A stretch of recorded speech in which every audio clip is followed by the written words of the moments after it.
Hey y'all, this is Knox from the Learn Jazz Standards Inner Circle. Want to make a quick video talking about my takeaways from the etude from last month's tune, Triste, that we did in September. Yeah, I know I'm a month behind, but life's happened. Anyway, one of the things that Brent, and not just Brent, but other jazz musicians I listen to talked about is the importance of taking a lick, making it your own. Practicing in different keys. If you're, guitar player, maybe practicing different positions, pulling it apart, trying to understand how it works, describing or articulating what you like about it, modifying it, etc. Just the process of internalizing a lick so that hopefully, Lord willing, it comes out when you're playing just spontaneously, or something of that same flavor does. So for me, there were three licks that really stood out from this etude from last month. Interestingly, this wasn't planned, but all three of them were 2/5s, and interestingly, they all actually started on the 9 of the 2 chord, which I only realized when I started digging into them. Maybe that was part of the appeal for me, I'm not entirely sure. But let me just show you what the licks are and then tell you why I found them helpful, and maybe it would be helpful to you. Okay, so the first one, just for context, is over a minor 2/5 that's heading towards C minor. So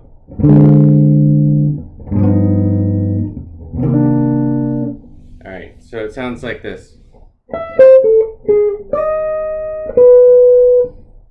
And the resolution of it's not really important to me. The phrase is actually the phrase because it starts a new phrase, which is overly complicated. Actually resolves to the 9 of the C major or C minor chord. But I'm just more interested in this, the strictly the 2/5 part of it before it gets to the resolution. All right, so what do I like about this lick? A couple things. First of all, it's really simple. It's short, sweet, which I think is really useful when you're learning. At least for me, I'll speak for myself.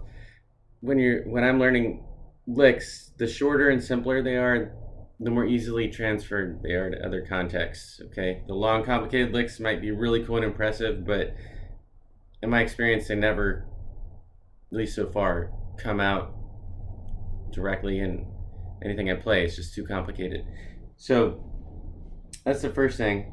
The second thing is the rhythm. So it's not super complicated again, but there's a little bit of a surprise to it. Or, yeah.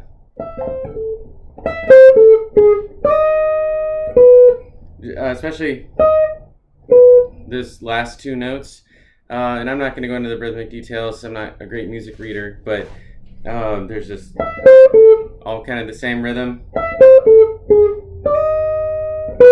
Kind of sets up an expectation and then disrupts it a little bit with the change of rhythm. The other thing I like about it, it reminds me of Wes Montgomery. So I'm a huge Wes Montgomery fan, and one of the things that Wes did a lot, and there's a term for it musically, I don't remember what the term is, but basically he would often play, so when he had a chord, he would superimpose an arpeggio of a different chord, usually often the 5 chord, over what he was playing. So in this instance, it would, let's see, if he's playing, the chord is D minor 7 flat 5. Although this lick actually treats it more like it plays the A rather than the A flat. But if you had, say, D minor 7, Wes would often be thinking A minor 7 over that. So that's a great strategy because it gives you the extensions. You're playing an arpeggio, which already is under your fingers probably, hopefully, and then it's naturally giving you the extensions of that chord, so it sounds interesting. Okay, so again, if you're here in D minor, he's singing something like that. Okay, so E, C, A, which are the 9, 7, the chord you're playing over. Okay, so it does the same thing here. Just notice how it does that. Here's the chord we're starting on. So we got 9, 7, 5, which is just A minor triad. Or, yeah. How easy is that? We all know how to play it. You know, a minor triad. Okay, but then next, notice it just descends chromatically into another minor triad.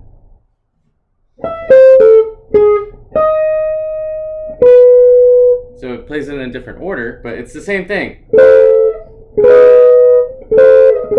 Yeah, that's so simple, but it's brilliant because now it's moving over the 5 chord, G, 7 dominant, that alter. So when you play that next little triad, what you wind up with is the flat 6 or sharp 5, however you want to think about it, over the G7, the sharp 9,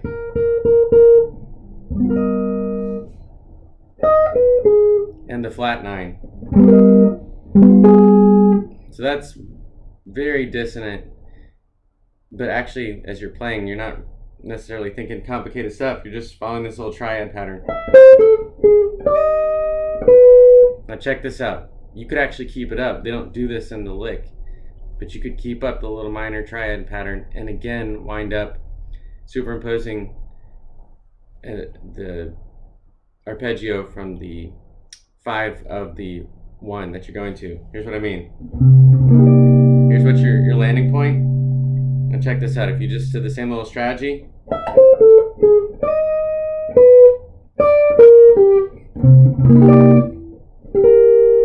you see that? D, B flat, G. That's the 9, 7, 5 of C minor. So, really simple but elegant, like a lot of the best ideas in life. Okay, the other 2 licks are both over the same set of changes. C minor 7 flat 5, F7, B flat. Although, actually the second one is over B minor. But this tune goes back and forth between B major, B minor, or B flat, B major, B flat minor. So the first one, just in terms of the time of, through the etude, the progressions of the etude, is this one.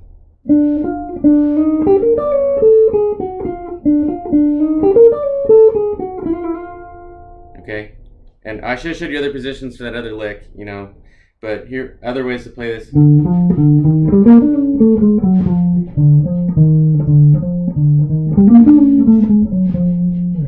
Okay, so again, really easy lick to play.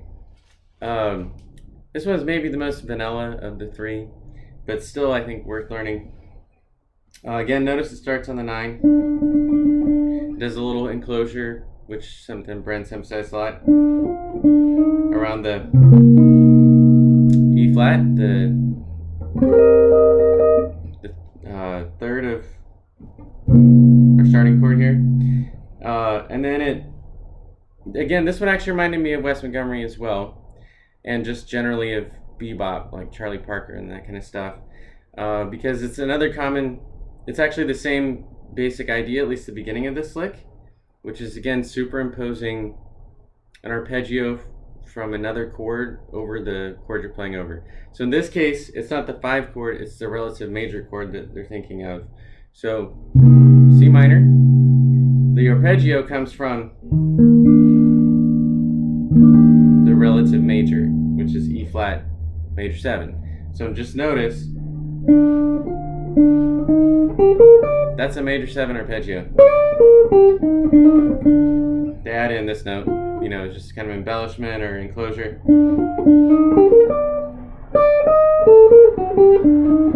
Okay, so you got a major 7. I'm a sucker for major 7s almost any time they appear. They're just beautiful and tender. Also love the little triplet, the change of rhythm, just one triplet in there. Okay, then what I most appreciate about this lick is it moves from, speaking metaphorically, sweet to spicy, which is a great combination in art and food, whatever. So got your sweet sound. Then it moves into this, which sounds very much like the diminished or whole tone, half tone scale. In terms of theory, it's great because you're hitting multiple notes out of the arpeggio, but also out of the altered scale here. So F7. So you've got your 3, your minor 9, or flat, sharp 9, flat 9, and then the 5 of the chord resolving 2. Okay? Alright, and then the third one comes near the end of the etude. Again,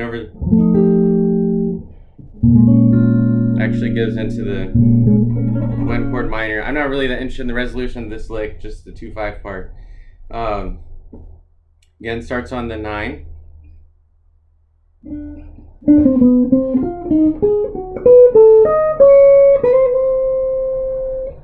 Okay, let's see if I can do it somewhere else.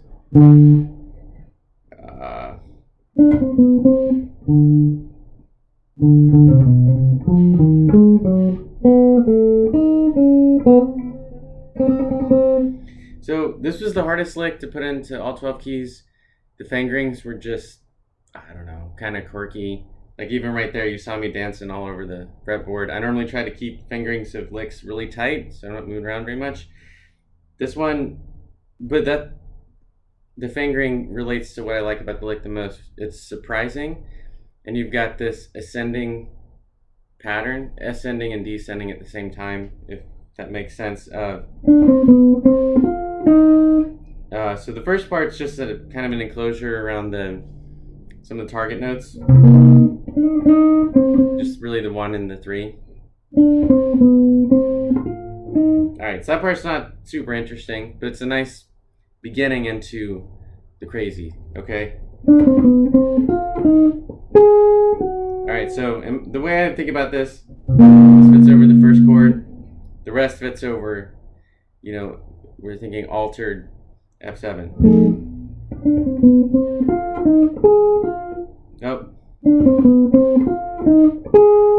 Alright, so you've got sharp 9, flat 9,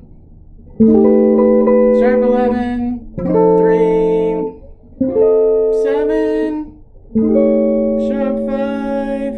Alright, now that's a pretty impressive and efficient way to get through the harmony of that altered chord. I think you hit every altered extension in there. Sharp 9, flat 9, sharp 11 or flat 5.